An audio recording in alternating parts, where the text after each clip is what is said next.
I am approaching this course from the perspective that you already have a proven edge in the markets and of course an efficient risk management technique. I also assume that you have already read all the usual suspects in the trading literature genre, from Mark Douglas's books to Dr. Brett Steenbarger's books to Dr. Van Tharp's books, and of course all the rest. Now, assuming this, I think it is true to say that you know how to trade, and you know the importance of thinking in probabilities. You know that winners and losers come in strings. You know that even though your system identifies an edge rather reliably, you don't know what the markets are going to give you on a trade-by-trade basis. You know all of this, all right? But again, as said earlier, the problem is that you know this as a matter of intellectual understanding only, okay? And so it's the reliable application of such understandings that's problematic. You already know what to do. You're not a complete beginner, but you can't seem to reliably do it for the sake of your long-term results. You are, in essence, prisoners of patterns that you haven't really understood, and that's a problem.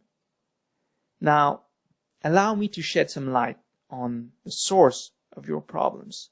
Your mind has a natural tendency to get attached to or to crave what is pleasant and comforting and known, and it has an equally natural tendency to repudiate or avert what is not pleasant, not comforting, not known. This is very important. In fact, that is not only a problem for us traders, it's a real problem for all of humanity. It's the very fuel behind wars, ecological disasters, to more simple matters like the inability to stick to a diet or a regular physical activity, all of which create unnecessary suffering. And of course, that's the reason why trading is such a tedious activity. Again, this is a very important concept to grasp for the sake of the rest of the course, so I will repeat it again. The mind has a natural tendency to cling to what is pleasant, to crave what is comforting and known, and to repudiate what is not. In other words, craving and aversion is the main mechanism behind our behavior. It is the reason why we do most of what we do, and it's also the reason why we suffer, why we struggle, whether it's in or out of the markets. And throughout the years, your mind has built habits over habits and patterns over patterns around this very principle. And it will continue to do so indefinitely unless you learn to abort or largely relax this process, this mechanism. This is, in my experience, the definitive cure to our predicaments as traders. And that cure lies in the cessation of this tendency of clinging and averting. This is all you need to know, and we will work with that, so make sure you pay close attention. I will teach you to relax this mechanism in favor of a more equanimous mind, and thus a more balanced approach to trading.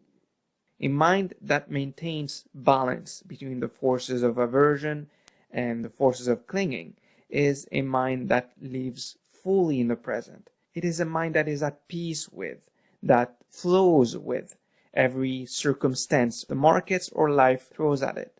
It is a mind that thrives in uncertainty, that displays no resistance of any sort. And it is a mind that is happy, all right? It's a mind that's healthy, that's balanced at all times. But one can only get those results insofar as one continuously works on it.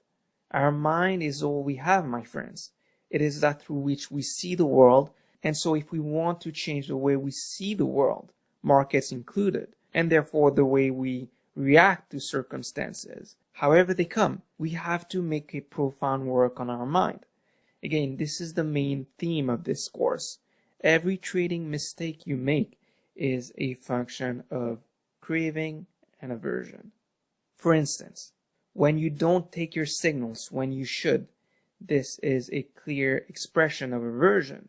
You've probably experienced emotional pain in the past as a result of taking your signals, or it might not even be trading related, but something similar where you took risks and failed. And so you express aversion now every time you find yourself in a similar situation, because this mental association has already been constructed in your mind. And every time you replay the same patterns of behavior, you are reinforcing that very mental association. Okay? So out of your fear, out of your longing for survival and preservation, you tend to make yourself solid like a rock. You're resisting. And so you're not being open to opportunity. When you don't let your winners run as far as they could go, again, that's aversion. When you revenge trade, that is clinging. It's the attachment to the feeling that you were wronged by the markets at some point, and therefore you want retribution. It's like something was taken away from you, and you want to feel whole again. When you place a trade where you shouldn't, that's craving. Maybe you crave action, maybe money, maybe it's being right. In any case, you're craving a feeling that you've come to associate with placing trades. When you risk too much on your trades, that's craving, which is born of the clinging to the idea that vast amount of profits can be made available to you in an instant, if only you take your chances. And since this is rarely the case, it's bound to hurt your bottom line over time. When you don't cut your losses, that is aversion to being wrong, and cutting your losses would signify that you were indeed wrong. So you don't want to be wrong, obviously. But in an insidious way, it could also be clinging to pain and refusing to let go. Pain, for whatever reason, might be something that is comforting to you, that is known, so you just refuse to let go. So we have to learn to relax this clinging and averting mechanism. And with this comes the slow death of the ego. Okay? We'll get into that much later in the course, but know this kind of work that we are going to do cannot be done from a superficial level. We have to find a way to work within the deeper complexes that lie very often below conscious awareness. And we will. The work we are going to do entails a gradual cessation of such unconscious complexes before they proliferate and form a chain reaction that in turns create trading errors of all sorts, and thus the current reality of our trading performance.